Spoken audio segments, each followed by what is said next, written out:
Amin.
Assalamualaikum warahmatullahi wabarakatuh.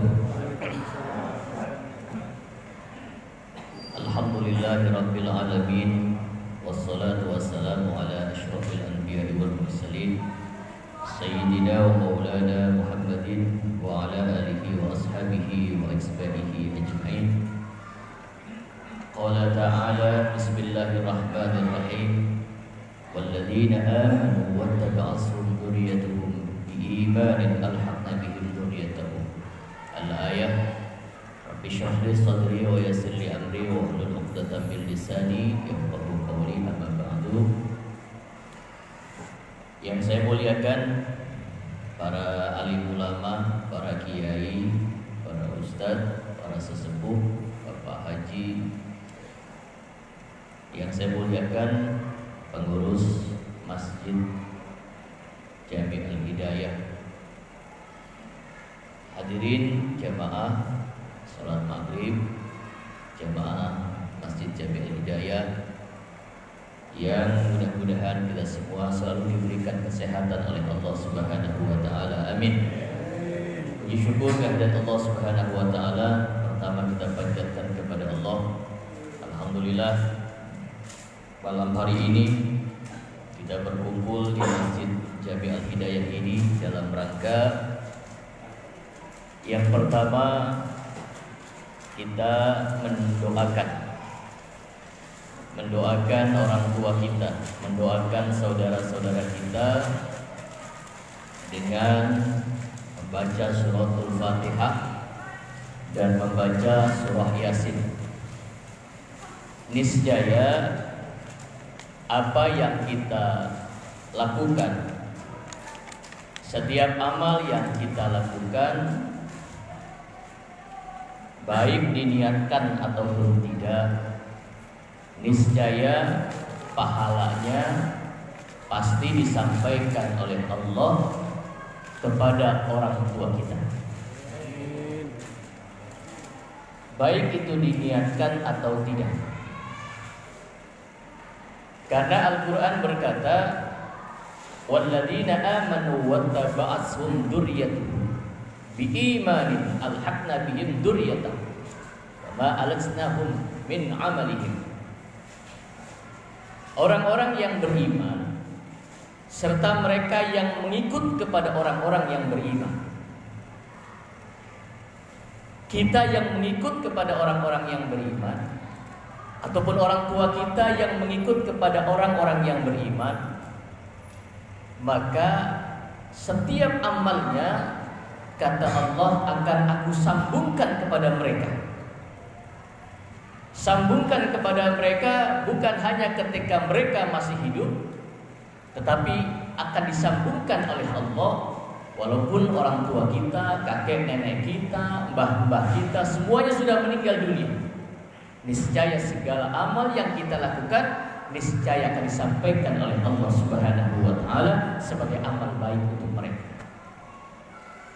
Salawat salam sejahtera tidak terlupa marilah sama-sama kita sanjungkan kepada junjungan baginda Nabi besar kita Muhammad sallallahu alaihi wasallam, kepada segenap keluarganya, sahabat dan para pengikutnya, dan mudah-mudahan juga salawat salam tercurahkan kepada kita selaku umatnya yang taat, umatnya yang patuh, umatnya yang cinta terhadap ajaran dan agama. Amin ya rabbal alamin. Di waktu yang singkat ini, tema kita di pengajian pembuka, insyaallah di pembuka kita akan membahas tentang hijrah.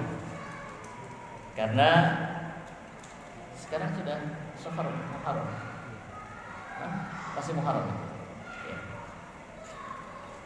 Bulan ini Safar apa sudah? Muharram masih Muharram atau sudah? Masih Muharram ya, masih Muharram. Ya. Iya. Muharram itu disebut dengan tahun baru Islam. Itu yang membuat para sahabat Rasulullah Muhammad SAW dihitung dari mulai hijrahnya baginda Rasulullah Muhammad SAW. Bulan Muharram ini adalah bulan yang mulia. Bulan Muharram ini bulan dilarang orang berperang. Gak boleh perang, gak boleh berantem, gak boleh tengkar. Di bulan Muharram ini adalah di mana bulan yang luar biasa, bulan yang Allah memberikan keistimewaan kepada para nabi dan para rasulnya.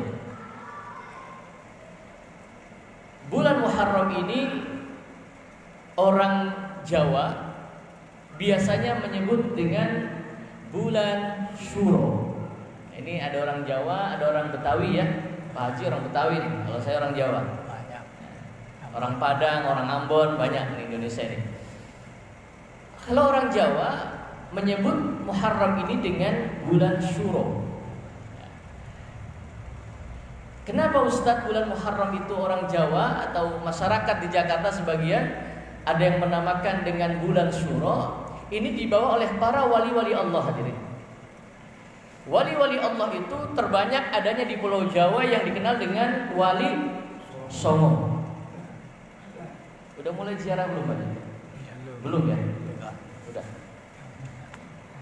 Wali Songo ini adalah wali mereka yang memperjuangkan Islam sehingga Islam bisa sampai ke tanah Nusantara Indonesia ini. Karena setiap yang hadir ini pasti ada yang memperjuangkan, pasti.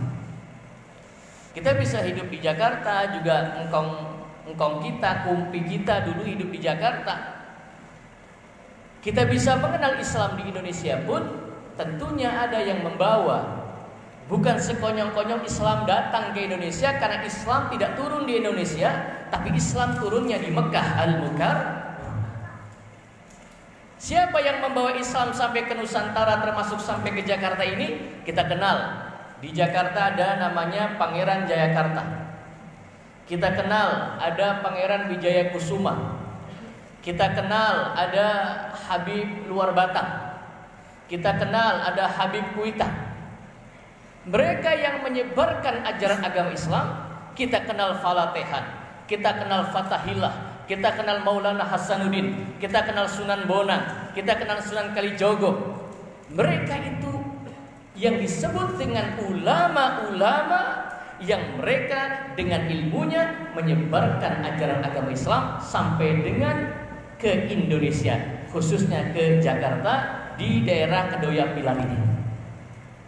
Karena tanpa ada mereka yang memperjuangkan nggak mungkin. Wali itu zaman dulu setiap bulan Muharram mereka menggiring masyarakatnya untuk merayakan. Nah, orang kenalnya kalau bulan Muharram atau malam 1 Syuro itu yang keluar bangsa jin, perkayangan, elayu, banaspati, gendru tek-tek, kemang-mang wewe, besi serani, suster ngesot, sundel. Itu yang keluar. Padahal malam 1 Syuro itu malam yang luar biasa. Karena malam tahun barunya kita umat Islam. Kita kenalnya dengan tahun-tahun Masehi.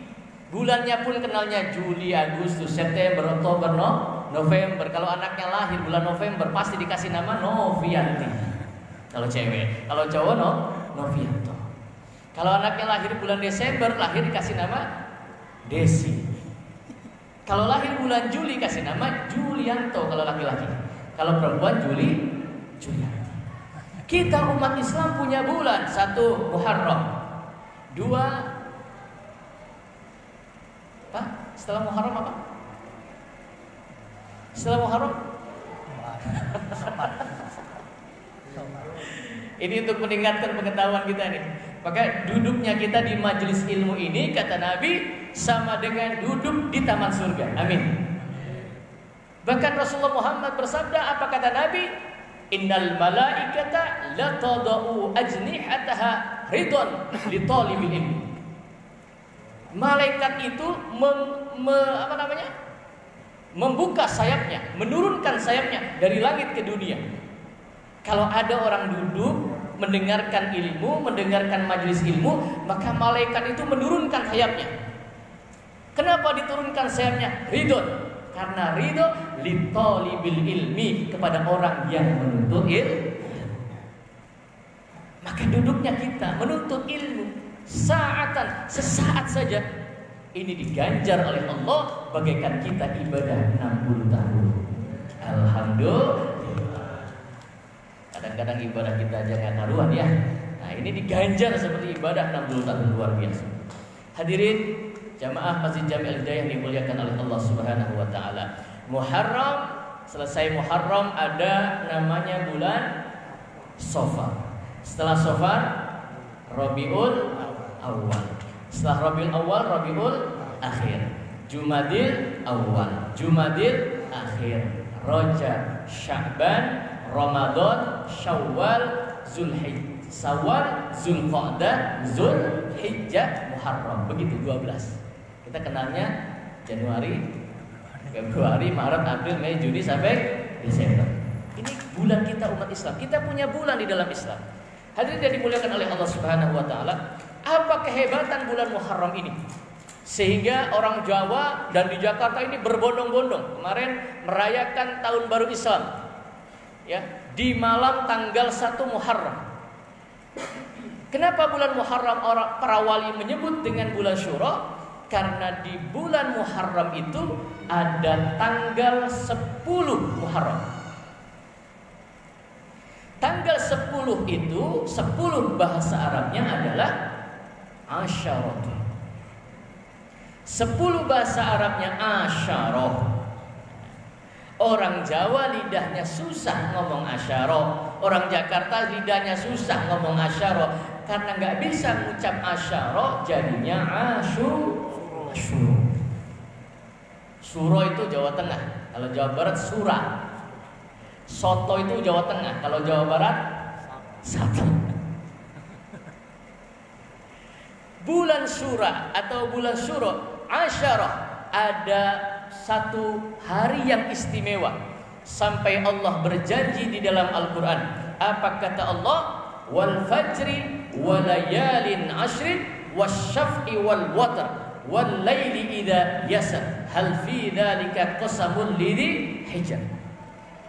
Wal fajri, demi waktu fajar, walayalin ashrin, dan demi malam yang ke-10.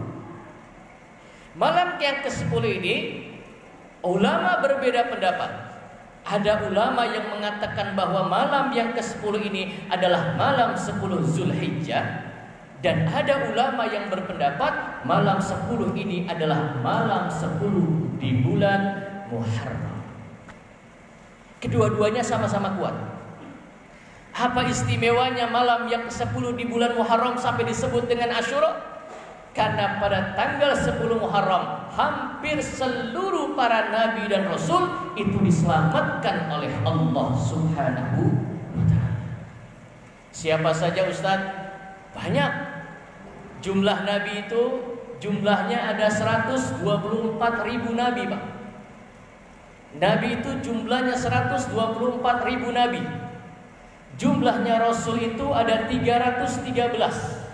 Yang wajib kita ketahui jumlahnya ada 25. 25 juga kadang-kadang kita enggak apa. Apalagi ngapalin yang 313. Belum jumlah nabinya 124.000. Saya ziarah pernah ke kuburan nabi namanya Nabi Daniel di Mesir. Di samping kuburan Nabi Daniel ada namanya kuburan Nabi Luqmanul Hakim. Jadi kalau kita baca Quran, ada di dalam Al-Quran surah Luqman, ya, surah Luqman itu Nabi. Lalu di dalam Al-Quran ada namanya surah Ali Imran, keluarga Imran. Imran itu Nabi. Imran itu Nabi tapi bukan Rasul. Imran Nabi punya istri namanya Hana. Hana sama Imran sudah tua, nggak punya anak. Lalu berdoa di dalam Al-Quran dikatakan, Inni nazartu laka ma fi batni muharraran fataqabbal minni. Ya Allah, ya Tuhanku, aku sudah tua, istriku sudah tua, tapi aku pengen punya anak. Kalau aku punya anak, maka aku nazar. Inni nazartu laka ma fi batni. Aku nazarkan apa yang ada di dalam perutku ini. Kalau aku punya anak, maka anakku akan aku jadikan sebagai marbot masjid. Masya Allah. Kalau aku punya anak, cita-citanya anakku akan aku jadikan sebagai marbot masjid. Marbot masjid, orang yang ngurusin masjid, orang yang menghidupkan masjid, jangan dianggap orang hina. Orang yang menghidupkan masjid dengan majlis taklim, dengan majlis ilmu, sholat berjamaah, ini mereka orang yang paling mulia di hadapan Allah Subhanahu wa ta'ala. Sampai-sampai Allah berkata dalam Al-Quran, Innama ya'muru, orang yang mau memakmurkan, Innama ya'muru masajidallah, orang yang mau memakmurkan masjid-masjidnya Allah. Makanya yang ngurusin masjid namanya takmir, dari kata amaro ya'mur, itu takmir ya. Yang mau mengurusi masjid, yang mau menghidupkan masjid, maka besok janji Allah, dia akan dibangunkan istana di dalam surga oleh Allah. Nah, ini seorang Nabi Imran sama istrinya Hana, janjinya kalau aku punya anak, anakku akan aku jadikan sebagai marbot masjid. Punya anak, hamil, sudah tua, mandul, gak mungkin punya anak, tapi nadar janji kepada Allah pengen punya anak, dikabulkan oleh Allah. Maka hati-hati nih, barangkali kita ada yang punya nadar. Ya Allah, saya nadar kalau tanah sebelah laku, saya mau bantu buat masjid. Jangan sampai yang nagih Allah nanti nih. Ya Allah, saya nadar lah. Kalau nadar itu janjinya bukan dengan manusia, tapi janjinya dengan Allah. Kalau janji dengan Allah pasti ditagih oleh Allah. Hadirin yang dimuliakan oleh Allah Subhanahu wa taala, Imran Nabi punya istri namanya Hana, punya anak namanya Maryam. Inni sammaituha Maryam wa inni u'idzuha bika wa dzurriyyataha minasyaitonir rajim. Maryam punya anak Nabi, jadi Nabi namanya Nabi Isa alaihis. 124.000 Nabi, 313 Rasul, itu sebagian besar diselamatkan oleh Allah pada tanggal 10 di bulan Muharram. Maka di bulan Muharram Rasulullah pernah berjalan ketemu sama orang Yahudi. Orang Yahudi mereka berpuasa.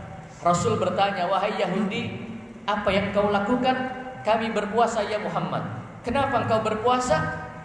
Orang Yahudi itu menjawab, karena di hari ini tanggal 10 Muharram Tuhan menyelamatkan Nabi kami Musa dari kejaran Raja Fir'aun. Mereka berpuasa. Tanggal 10 Muharram Nabi Musa diselamatkan oleh Allah dari kejaran Raja Fir'aun. Tanggal 10 Muharram Nabi Adam alaihissalam taubatnya diterima oleh Allah Subhanahu wa ta'ala. Nabi Adam itu, hadirin, adalah seorang nabi yang disebut dengan bapaknya manusia. Nabi Adam itu diciptakan langsung oleh Allah Subhanahu wa ta'ala, diturunkan dari surga ke dunia. Hidup Nabi Adam, sedikit, satu saja. Nabi Adam alaihissalam itu hidup di dalam surga. Begitu hidup dalam surga, Allah berfirman, apa kata Allah? Ya wa idkulna ya Adam uskun anta wa zawjukal jannah wa kula minha ragadan haitsu syi'tuma wa la taqrabu hadhihi syajarata fatakuna minadh dhalimin. Hai Adam, tinggallah kamu beserta istrimu di dalam surga. Makanlah seluruh makanannya yang ada di dalam surga. Wa la taqrabu hadhihi syajarah, tapi kamu jangan coba-coba dekati pohon ini yang menyebabkan kamu menjadi orang yang zalim. Nabi Adam ketika dilarang oleh Allah, manusia, sifat manusia, kalau dilarang itu tambah takut apa tambah berani? Tambah takut apa tambah penasaran? Penasaran. Orang apa sih dilarang? Maka saya pernah ditanya, Ustadz, apakah sama surga kita besok? Insya Allah, amin, dengan surga yang pernah ditempati oleh Nabi Adam alaihissalam? Jawabannya berbeda. Kalau surga Nabi Adam alaihissalam masih ada larangan, masih ada perintah. Tapi surga yang untuk kita umat Muhammad sallallahu alaihi wasallam nanti tidak ada perintah, tidak ada larangan, semau-maunya terserah di sana sebagai balasan keimanan dan ketakwaan kita kepada Allah Subhanahu wa taala. Sedikit. Nabi Adam alaihissalam itu diturunkan oleh Allah. Ya. Awas, jangan kita umat Islam terprovokasi dengan berita-berita bohong. Nabi Adam alaihissalam diturunkan oleh Allah dari surga ke dunia bukan karena dosanya. Karena Nabi itu maksum, nggak boleh punya dosa. Kalau kita banyak dosa. Nabi Adam itu nggak boleh punya dosa. Nabi nggak boleh punya dosa. Nabi maksum, terjaga dari dosa. Jadi Nabi Adam diturunkan oleh Allah dari surga ke dunia. Sebabnya apa kira-kira? Kalau Nabi nggak boleh punya dosa, sebabnya apa? Apa sebabnya? Karena lupa. Karena lupa. Kita puasa siang hari tengah hari bolong, puasa pertama jam 11 tahu-tahu kita habis jalan-jalan main bola lagi. Masuk ke rumah minum air di kulkas, glek-glek sebotol gede. Begitu udah minum kenyang kita sadar, ya Allah ini bulan puasa. Lupa, batal nggak puasanya? Nggak batal. Orang sholat lupa ya, dengan rokaatnya tidak membatalkan. Semua disebabkan karena lupa, tidak ada yang batal. Ya. Hadirin yang dimuliakan oleh Allah Subhanahu Wa Taala. Nabi Adam lupa kalau ada larangan Allah. Apa larangannya? Wala taqraba hadhihi syajarah. Jangan kau dekati pohon ini. Ya. Tapi karena dirayu oleh istrinya, maka Nabi Adam mengambil. Nabi Adam mengambil, kakinya melangkah. Hadirin, ini falsafah wudu. Kadang-kadang kita suka ditanya, Ustaz, kenapa yang wudu yang kentut pantatnya, yang pipis kemaluan depannya, kenapa yang dibasuh wajahnya, betul? Yang dibasuh tangannya, yang dibasuh kakinya, yang dibasuh hidungnya, yang kumur-kumur mulutnya. Ini asalnya. Karena wudu itu bukan membersihkan, tapi mensucikan. Kalau suci sudah pasti bersih, tapi kalau bersih belum tentu suci. Hadirin dimuliakan oleh Allah. Nabi Adam ketika melangkahkan kakinya, ya, akan mengambil buah huldi. Lalu rambutnya menyentuh dahannya, wajahnya menatap pohonnya, tangannya mengambil buahnya, mulutnya mengunyahnya, lalu menelan sampai di tenggorokan. Nih, kalau laki-laki ada jangkun ya, ditelan sampai tenggorokan.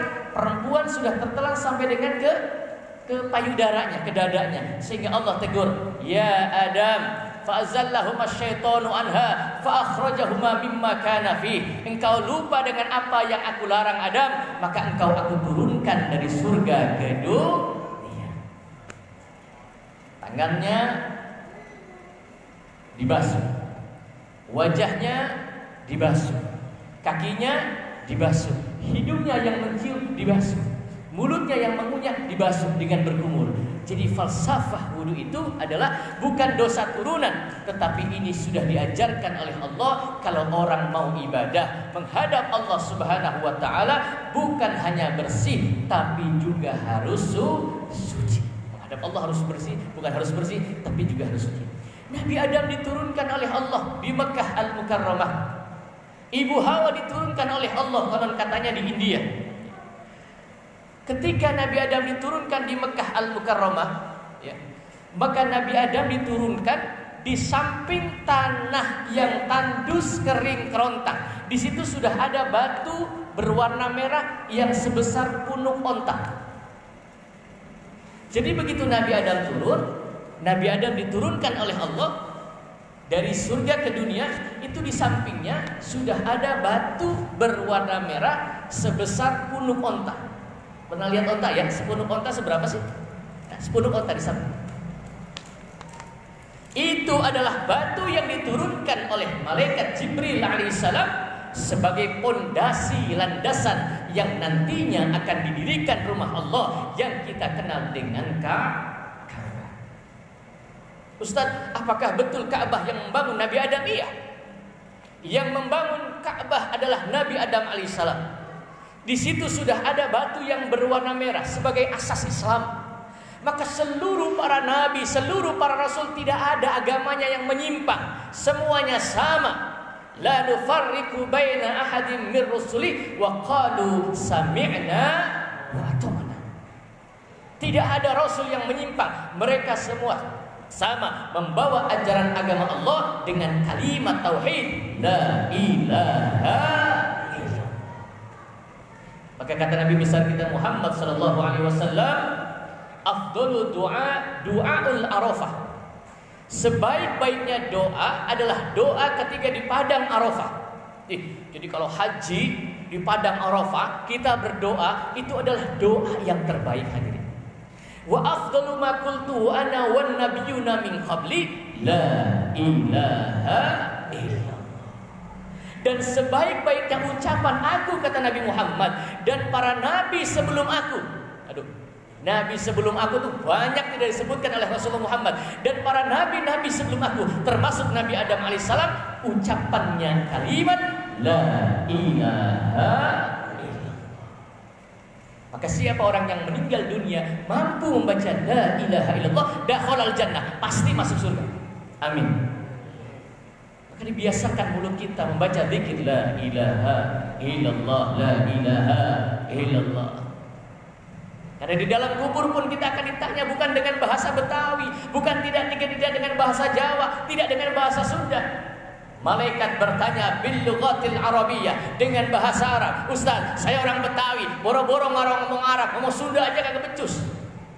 Gimana jawabnya nanti? Nggak usah khawatir. Kalau kita ahli ibadah, kita ahli sholat, semua pertanyaan kubur jawabannya ada di dalam ibadah sholat. Tapi sholat aja berat. Sholat yang berat cuma dua. Kapan Ustaz? Satu, sholat subuh. Bukan hanya di Indonesia atau di Kedoya. Ketika saya di Palestina, subuh itu cuma satu baris hadirin. Satu baris ketika subuh. Padahal sholat subuh itu sholat yang disaksikan oleh Allah Subhanahu wa ta'ala. Inna Qur'ana fajri kana mashhuda. Sholat subuh itu sholat yang disaksikan oleh Allah Subhanahu wa ta'ala. Yang kedua, yang terberat sholat itu, di sini sholat subuh biasanya berapa baris jemaah? Udah jujur aja. 5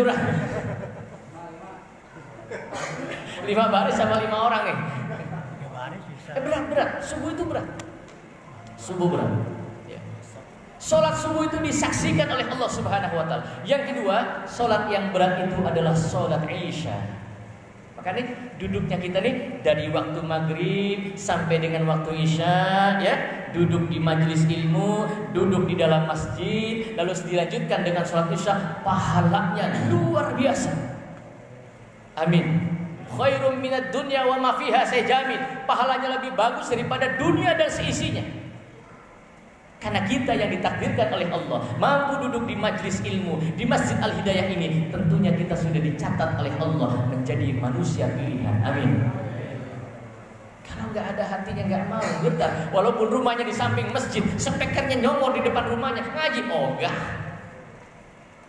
Hidayahnya nggak ada, taufiknya nggak ada. Maka yang menggerakkan kita bisa duduk di masjid ini bukan kita sendiri, tapi Allah yang menggerakkan hati kita. Satu. Yang kedua, apa nih? Ya. Yang kedua, ada orang yang ngaji, yang mau duduk di masjid, itu nggak sengaja. Ada orang lewat, kok dengerin pengajian, duduk dengerin. Ini disebut dengan taufik. Taufik itu hidayah Allah yang tanpa disengaja. Contoh, saya beli martabak, ada orang beli martabak, padahal dia tuh orangnya pelit banget. Beli martabak sampai tengah jalan, martabaknya jatuh, belum jatuh, diambil mau dimakan kotor, akhirnya dikasih ke orang. Dan ini martabaknya saya sedekahkan untuk kamu. Sedekah nggak dia? Sedekah. Tapi gara-gara martabaknya jatuh. Kalau nggak jatuh sedekah nggak? Enggak. Kadang-kadang orang kembali kepada Allah nyungsep dulu, baru sadar. Nggak apa-apa, bagus. Itu yang disebut dengan taufik dari Allah Subhanahu wa ta'ala. Nabi Adam alaihissalam di sampingnya itu ada batu berwarna merah. Allah perintah Adam, Ya, bertobatlah. Allah perintahkan Nabi Adam untuk tawaf keliling di batu itu, hadirin. Jadi tawaf itu sejak zaman Nabi Adam. Nabi Adam tawaf keliling di batu itu sambil berdoa memohon ampun kepada Allah. Apa doanya? Sama-sama kita baca. Rabbana zalamna anfusana wa illam taghfir lana wa tarhamna lanakunanna minal khasirin. Rabbana zalamna anfusana wa illam taghfir lana wa tarhamna lanakunanna minal Rabbana zalamna anfusana. Rabbana ya Tuhanku, zalamna anfusana, aku telah menganiaya diriku sendiri. Rabbana zalamna anfusana wa illam taghfir lana, dan seandainya Engkau tidak mengampuni kami ya Allah, wa illam taghfir lana wa tarhamna, dan tidak menyayangi kami, lanakunanna minal khasirin, maka kami termasuk orang-orang yang merugi. Nabi Adam taubat memohon ampun kepada Allah, menangis siang dan malam. Taubatnya Nabi Adam enggak cuma siang, laila wa nahara, siang nangis, malam nangis, siang nangis, malam nangis, minta ampun sama Allah. Dosanya cuma salah, lupa doang, minta ampun sama Allah. Lah kita yang banyak dosanya boro-boro nangis. Saya yakin di antara kita enggak mungkin kita enggak ada yang punya dosa. Betul? Ada enggak kita yang enggak punya dosa? Enggak ada. Yang tahu punya dosa atau tidak bukan orang lain, tapi diri kita sendiri. Kita yang tahu kita punya dosa atau tidak. Nabi Adam menangis, Rabbana zalamna anfusana wa illam taghfir lana wa tarhamna lanakunanna minal khasirin, minta ampun kepada Allah Subhanahu wa taala pada tanggal 10 Muharram. Doanya Nabi Adam diterima taubatnya oleh Allah Subhanahu wa taala. Diterima taubatnya oleh Allah Subhanahu wa taala. Ibu Hawa dengan Nabi Adam dipertemukan. Lalu Nabi Adam alaihissalam membangun Ka'bah. Jadi pondasi yang sudah ada, batu yang sudah ada dibangun oleh Nabi Adam alaihissalam. Ya. Dibangun oleh Nabi Adam alaihissalam hanya sebatas bangunan tembok-tembok saja, belum tinggi hadirin, belum tinggi. Lalu zaman Nabi Nuh alaihissalam dihantam banjir bandang. Nabi Nuh alaihissalam dihantam banjir bandang 40 hari 40 malam terombang-ambing di atas kapalnya. Tidak ada satu manusia pun yang hidup. Ka'bah yang dibangun sejak zaman Nabi Adam ditenggelamkan oleh Allah Subhanahu wa taala, diangkat ke langit, disebut dengan Baitul Ma'mur, tempat ibadahnya para malaikat. Nabi Nuh alaihissalam pun ketika ditenggelamkan oleh Allah kaumnya, yang hidup hanya Nabi Adam, Nabi Nuh alaihissalam beserta kaumnya, itu diselamatkannya pun pada tanggal 10 bulan Muharram. Nabi Yunus alaihissalam dimuntahkan dari perut ikan nun pada tanggal 10 Muharram. Maka mari di bulan Muharram ini diawali dengan pembukaan pengajian bulanan setiap bulan, sebulan sekali. Santri saya di Al-Wasilah tiap hari ngaji aja nggak pinter-pinter. Tiap hari ngaji susah ngapalinnya, apalagi kita yang sebulan. Insya Allah mudah-mudahan sebulan sekali ini sebagai bekal kita. Insya Allah Muharram, Safar, Rabiul Awal, Rabiul Akhir, Jumadil Awal, Jumadil Akhir, Rajab, Sya'ban, Ramadan, Syawal, Zulqa'dah, Zulhijjah. 12 bulan menurut Islam ada judulnya dimensi bulan-bulan di dalam Islam. Maka mari di bulan Muharram ini kita banyak memohon ampun kepada Allah Subhanahu wa taala, dan yang terpenting adalah kita memohon pertolongan Allah, minta pertolongan Allah. Mudah-mudahan pandemi corona yang sedang melanda Indonesia ini khususnya, amin, segera diangkat oleh Allah Subhanahu wa taala, amin. Sebagaimana Allah mengangkat wabah-wabah di zaman para nabi-nabi, sebagaimana Allah menyelamatkan para nabi dan para rasulnya, dan juga Allah mudah-mudahan menyelamatkan kita, memberikan kita kesehatan, menjadikan keluarga kita keluarga yang barokah, amin. Rezeki kita rezeki yang berkah, amin. Rumah tangga kita rumah tangga yang berkah, sakinah, mawaddah, warahmah, amin ya rabbal alamin. Itu saja dapat saya sampaikan, mudah-mudahan manfaat. Allahul muwaffiq ila aqwamit thoriq. Assalamualaikum warahmatullahi wabarakatuh. Bismillahirrahmanirrahim. Alhamdulillahirabbil alamin, hamdan syakirin, hamdan na'imin, hamdan yuafi ni'amahu yukafi mazidah. Ya rabbana lakal خالق. اللهم صل على سيدنا محمد الفاتح لما أغلق والخاتم لما سبق ناصر الحق بالحق والهادي إلى صراطك المستقيم وعلى آله وصحبه حق قدره ومقداره العظيم. ربنا تقبل منا إنك أنت السميع العليم وتب علينا إنك أنت التواب الرحيم. ربنا أفرج علينا الصبر وثبت أقدامنا وانصرنا قوم الكافرين. ربنا إننا آمنا فاغفر لنا ذنوبنا وكفر عنا سيئاتنا وأدخلنا الجنة مع الأبرار يا عزيز غفار يا رب العالمين. ربنا اغفر لي ولوالدي وللمؤمنين يوم يقوم الحساب. ربنا آتنا من لدنك رحمة وهيئ لنا من أمرنا رشدا. ربنا آتنا في الدنيا حسنة وفي الآخرة حسنة وقنا عذاب النار. وصلى الله على سيدنا محمد النبي وعلى آله وصحبه وسلم. سبحان ربك رب العزة عما يصفون وسلام على المرسلين والحمد لله رب العالمين ببركة الفاتحة.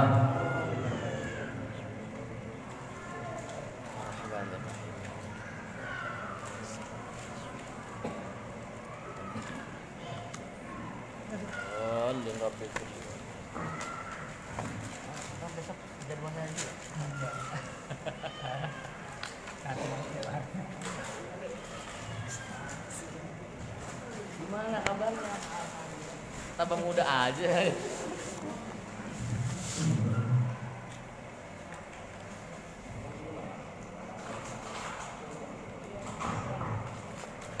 Allah